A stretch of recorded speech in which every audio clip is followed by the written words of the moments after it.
Hello again, it's John from Harwich Junction. Welcome to Back in the Loft. Once again, it's another wet day, so it prevents you from going out to work today. So what a better use of your time than camp here in the loft and work on the layout.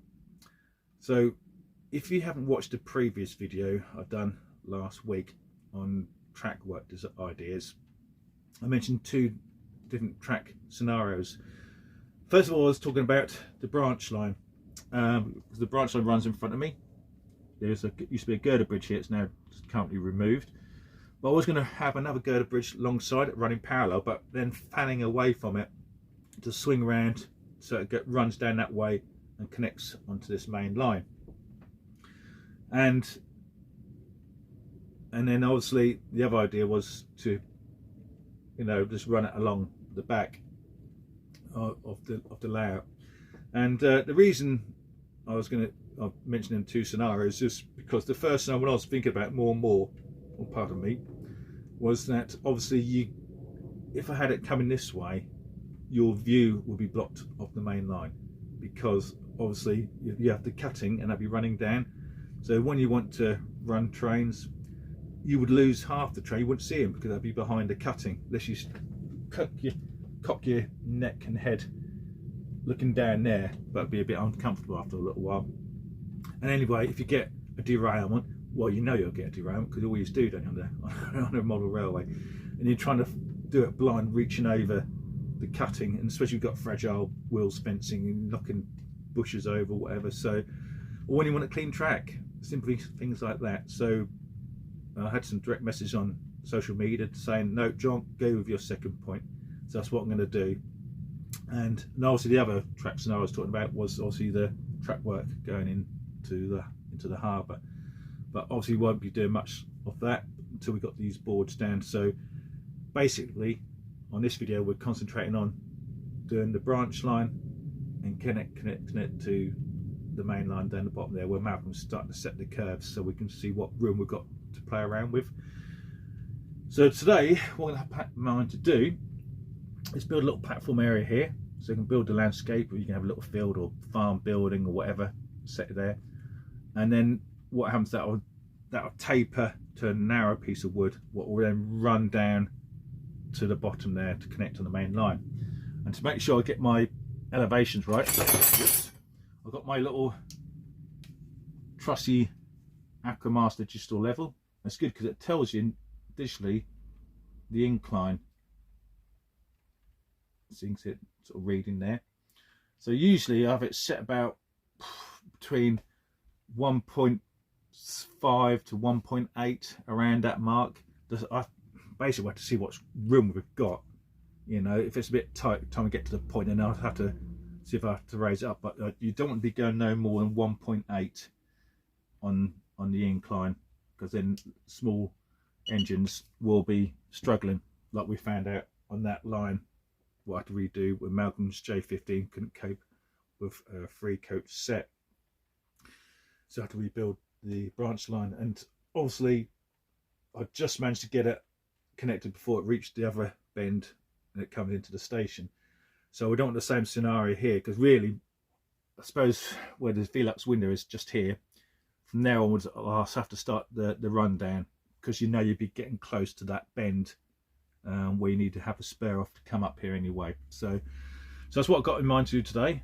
Build a platform area there for the scenic work, and then put a thin piece of wood running down to connect onto the main line, and also put some supports up for the back scene, because once we've got the track in situ and we've done test runs and we're happy with it, then what we'll do, we'll ballast up, weather it, or weather the track first, always give a base coat weathering, then ballast it, then finish off a bit of weathering to weather the ballast down.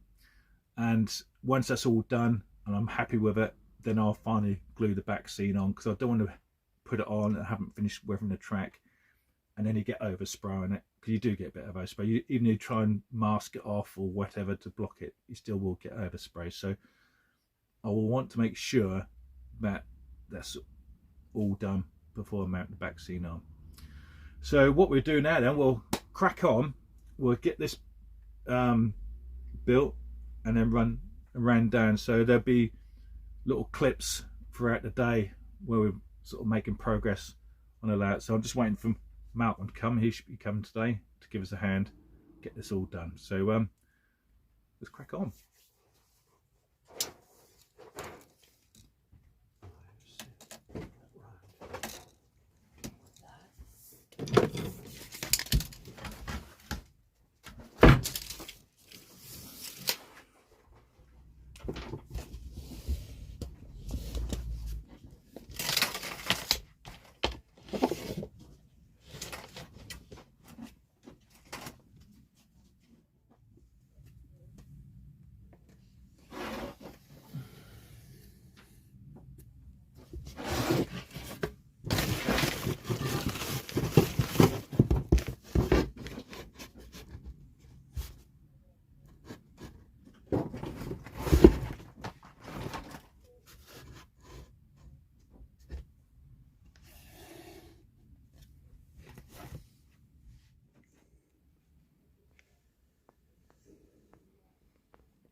Have you got, yeah, oh sorry.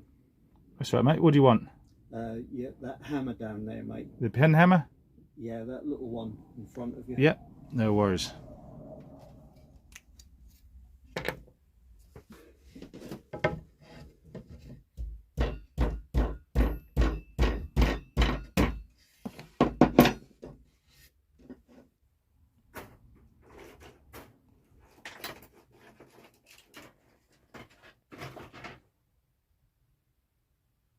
That's all straight.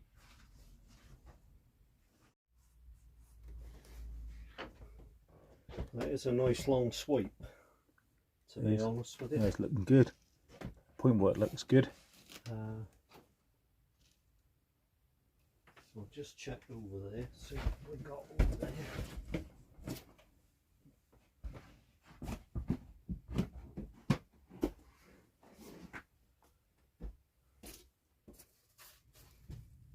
That railway that you visited, John, with the rail bus. Oh, the old Pacer? The Pacer, Yeah, yeah. Is that preserved? It's the Wensleydale Heritage Line. Yeah. So, yeah, no, I stumbled across it a year or so ago, or we saw it. Didn't know there was a railway there, you see. Yeah, that guy I spoke to is really, that Chris, was a lovely old boy. Don't know all about. Yeah.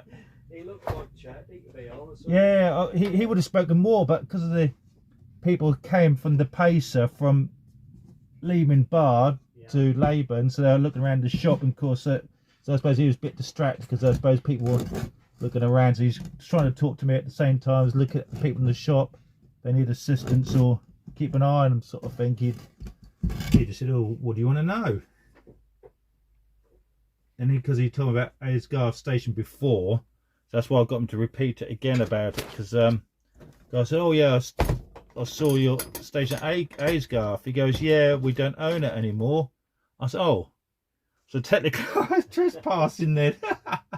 He says probably owned it, but oh well. I said, I just saw us. He goes, "Well, you didn't know, did you?" He said, "Well, I'm pleased you had a look around it."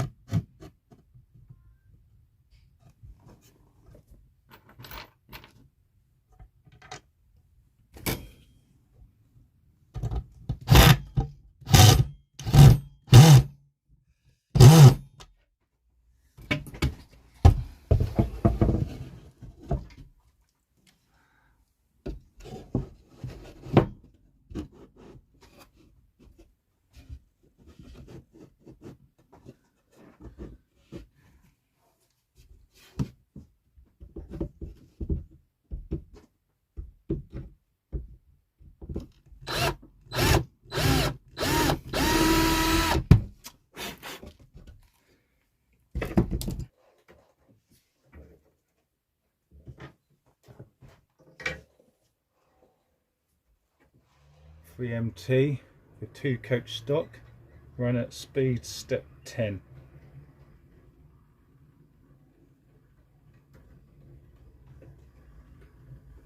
Tracing out a new incline. Track's just in situ. So just do some trial runs before we fix it all down permanently.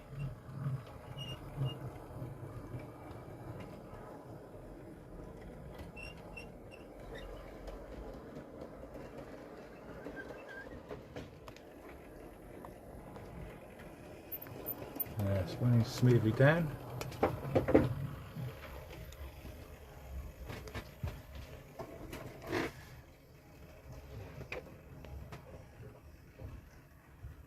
Oh, looks like mission accomplished.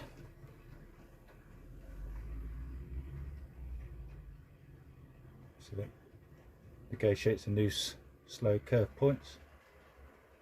Nice. Brilliant. Very good. Speed step 10.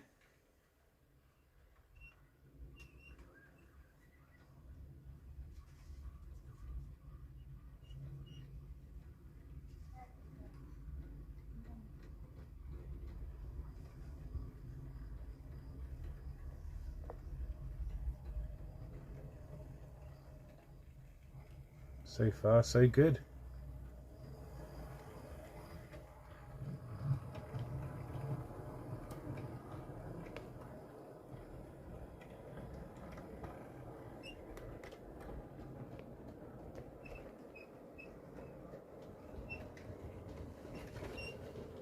Okay, so what I've done, I've just planed a bit more of this piece of wood here, what runs up at that end. I'm getting between, on the fall, about sort of 1.6 to 1.8 in place, I suppose, because the wood is not perfect.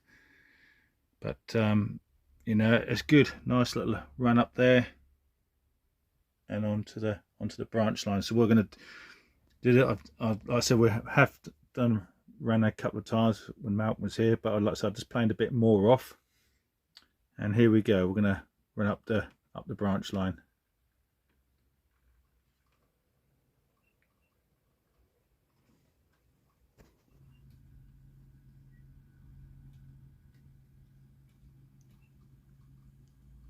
Effortless by the 3MT.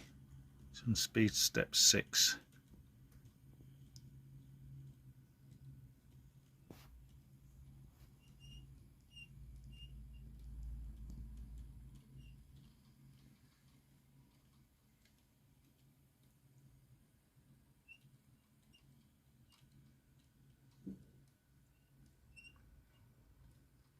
Now onto the platform area I've built to make the scenic work.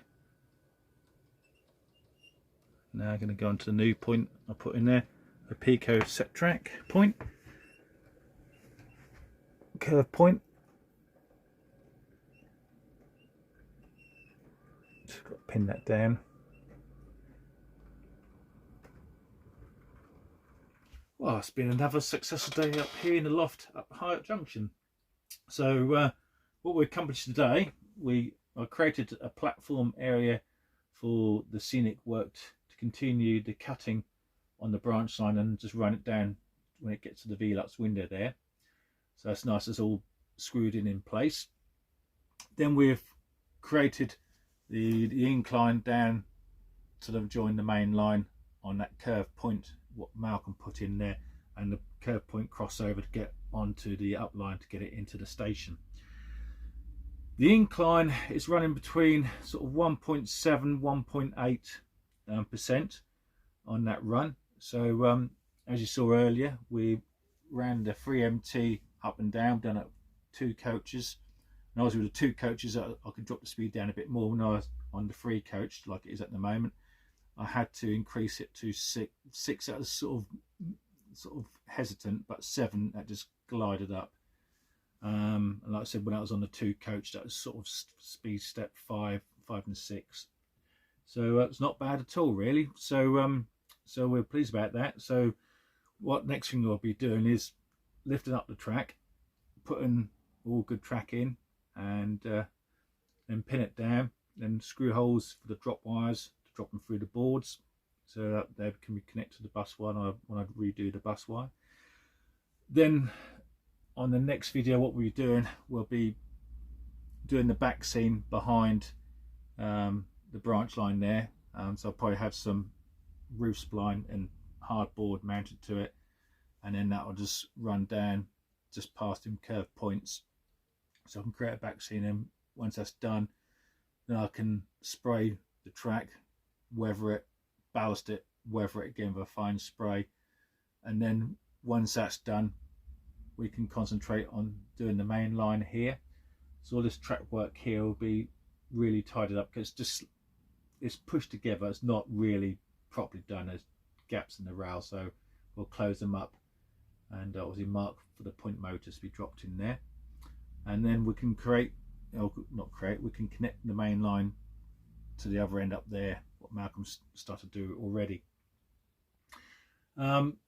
So regarding the branch line, because obviously what I bought this at Ali Pali back in March, a push-pull set coach set, and so it really would work well on this branch line.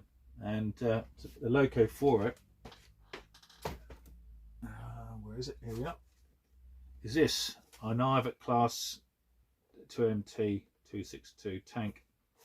Now, I saw this at Keighley Worth Valley Railway back in April when we visited this year, and I picked it up, hummed and hard, put it down on the shelf, picked it up, hummed and hard, and put it back, and just walked away.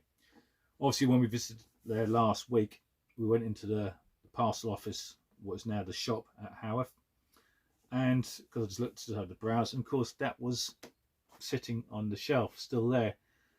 As I picked up, and my wife said, "Well, if it's what you want, then get it." And I said, "Well, I must have my name on it, because obviously no one's took it. It's been there since April, and it's still sitting there." So this time I did pick up, hummed and hard, but this time I did carry it to the till and purchase it. So that's going to work well with this push-pull set on this branch line, because what it can do now, it can run round the circuit in here, come to the station, and what it can do, I can either drop down that way and come to the bay platform that end, or I can run round, stop there, and then it can reverse and go back down, go over the crossover what Malcolm's put in, the curve point crossover, to come on the up line, and then into a bay platform in the station he's building over there. So I've got quite a bit of options there with my branch line setup. So it's really good. So as always, thanks for watching, and I hope you enjoyed this video, and we'll catch you on the next video, where we'll be rejoining the main line, doing the back scene, and finishing off the branch line area. And hopefully by then we've tied up the track work up that end for the first time in over, well, I suppose since a year, that we can run some trains up here. So that'd be good. So looking forward to it. So once again, thanks for watching. As I always say, stay safe and keep modelling. Catch you again soon.